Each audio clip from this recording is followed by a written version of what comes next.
Comme tous les matins, Umberto Cara rend visite aux animaux de sa clinique vétérinaire située à quelques kilomètres seulement du centre de Rome. Ici, pas de chiens ni de chats, mais plusieurs dizaines d'animaux saisis par la police, comme des pitons, des lémuriens et même un caïman confisqué à un dealer romain en 2013. Ce centre accueille des animaux exotiques, confisqués à des gens qui n'étaient pas autorisés à les avoir chez eux. En général, ce sont des animaux détenus illégalement. Ils arrivent par les aéroports et les ports ou bien sont trouvés par les gardes forestiers ou saisis par d'autres forces de police. Plus grave encore, le trafic de ces animaux, vivants ou morts, représente une manne financière très importante pour le crime organisé.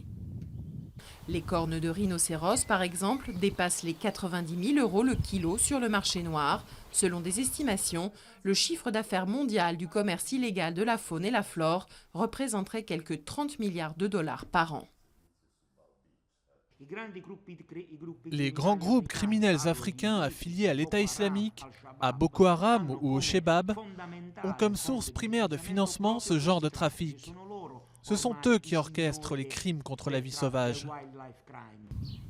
En Italie, environ 1000 animaux morts et 400 vivants sont saisis chaque année. Umberto Cara, lui, s'organise comme il peut pour en accueillir un maximum. Il dédie ses 6 hectares de terrain et les recettes de sa clinique vétérinaire à l'aménagement d'espaces pour toutes ces espèces qui ne peuvent souvent pas cohabiter. La réintroduction de ces animaux dans leur milieu naturel est possible, mais très difficile, car il faudrait des projets entre l'État italien et les autres États qui devraient ensuite réintroduire ces animaux chez eux. C'est possible, mais c'est difficile.